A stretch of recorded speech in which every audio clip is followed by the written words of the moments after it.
നോക്കൂ, ഈ ലഡാക്ക് എന്ന് പറയുന്നത് നമ്മുടെ രണ്ട് പ്രധാനപ്പെട്ട ശത്രു രാജ്യങ്ങളുമായി ഒരേപോലെ അതിർത്തി പങ്കിടുന്ന ഒരു പ്രദേശമാണ്. പാകിസ്ഥാനുമായിട്ടും ചൈനയുമായിട്ടും. ആ കാർഗിലൊക്കെ ഈ ലഡാക്ക് മേഖലയിൽ വരുന്നതാണ്. അതേപോലെ തന്നെ അക്സായി ചിന്നൊക്കെ അതും ഈ ലഡാക്കിലാണ്. ആകെ 3 ലക്ഷമാണ് അവിടുത്തെ ജനസംഖ്യ. വളരെ ടെറൈൻ, ഒരുപാട് സൈനികമായും തന്ത്രപരമായും ഒക്കെ വളരെ വളരെ വളരെ പ്രാധാന്യമുള്ള ഒരു പ്രദേശമാണ് ലഡാക്ക്.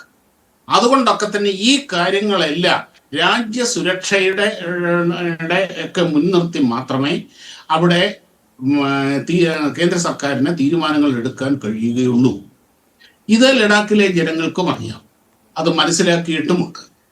പിന്നെന്താണ് പൊടുന്നനെ പെട്ടെന്നൊരു വരവ് എന്ന് പറഞ്ഞു കഴിഞ്ഞാൽ, ഈ ഇവിടെ നേപ്പാളിലെയും ബംഗ്ലാദേശിലെയൊക്കെ കണ്ട് ഈ അടുത്ത കാലത്തുണ്ടായ ഡെവലപ്മെന്റ് ഒക്കെ കണ്ട് ഒരു ഒരു ഒരു എന്താണ് ഒരാഗ്രഹം മൂത്ത ഇവിടുത്തെ ഒരു രാഷ്ട്രീയ പാർട്ടി അല്ലെങ്കിൽ ചിലർക്ക് ഇവിടെയും ഇന്ത്യയിൽ മുഴുവനും ഇതേപോലെ വലിയൊരു പ്രക്ഷോഭം ഉണ്ടാകണം എന്ന ആ ഒരു ആഗ്രഹത്തിൽ നിന്ന് അതിന് പറ്റിയ ഒരു മണ്ണ് ഇപ്പോൾ കിട്ടിയത് ലഡാക്കിലാണ്.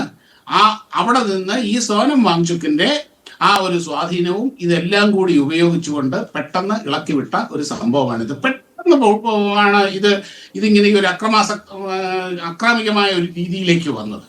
ഇതിൽ നിന്നല്ല, ഇതെല്ലാം കൂടെ നമുക്ക് കൂട്ടി വായിച്ചാൽ വളരെ ഷാബു ആരോപിക്കുന്നത് ആ പ്രക്ഷോഭത്തിന് പിന്നിൽ കോൺഗ്രസ് ആണെന്നാണോ? യെസ്, ഞാൻ അങ്ങനെ. കാര്യം എന്താ, ഒരു കോൺഗ്രസിന്റെ ഒരു അവിടുത്തെ ഒരു കൗൺസിലർ തന്നെയാണ് ഇത് കഴിഞ്ഞ ദിവസം വന്നത്. കയ്യില് രാഹുൽ ഗാന്ധി പൊട്ടിക്കുമെന്ന് പറഞ്ഞ ഹൈഡ്രജൻ ബോംബാണോ പ്ലൂട്ടോണിയം ബോംബാണോ നടത്തിവിടാ. ഇതുകൊണ്ട് നിൽക്കുന്നത് ഒരു കോൺഗ്രസ് നേതാവാണ്, അവിടുത്തെ ലോക്കൽ കോൺഗ്രസ് നേതാവാണ്. ഇതിൽ നിന്ന് തന്നെ നമുക്ക് കാര്യങ്ങൾ വളരെ ക്ലിയർ ആണെന്നേ. പക്ഷെ സംഭവം എല്ലാം കഴിഞ്ഞു. 4 വെടി തീർന്നു. സംഭവം അത് പൂർണ്ണമായി തന്നെ അടിച്ചൊതുക്കി. പ്രക്ഷോഭം എന്ന് പറഞ്ഞാൽ ഇവിടെ ഈ രാജ്യത്ത് പ്രക്ഷോഭമോ സമരത്തിനോ ഒന്നും ഒരു പ്രശ്നവുമില്ല. പക്ഷെ അതിന്റെ പിറകിലുള്ള താല്പര്യങ്ങൾ ഒരു പ്രശ്നമാണ്. ഇപ്പൊ ഡൽഹി കലാപം, 2020 ഡൽഹി കലാപം, അത് വളരെ കൃത്യമായ ഒരു അന്താരാഷ്ട്ര ഗൂഢാലോചനയുടെയും അജണ്ടകളുടെയും ഭാഗമായി. ഡൽഹി കലാപം നടത്തിയത് ആരാണ് ഷാബു പ്രസാദ്?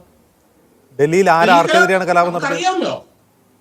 ഡൽഹി കലാപം കൃത്യമായി ഇവിടെ അമേരിക്കൻ പ്രസിഡന്റ് ഇവിടെ വന്ന് ഇറങ്ങുന്ന സമയത്ത് തന്നെ അത് ആസൂത്രണം ചെയ്ത് വളരെ വിദഗ്ധമായിട്ട് നടപ്പാക്കിയതാണ്.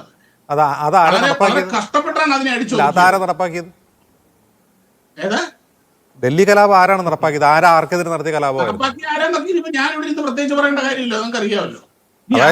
അതായത് ഗോലി മാരോ സാലോങ്കോ എന്ന് BJP-ക്കാർ മുദ്രാവാക്യം വിളിച്ചു, ആളുകൾ തോക്കുമായി വന്ന് വെടിവെച്ചു, കലാപം നടത്തി. അതായത് ഈ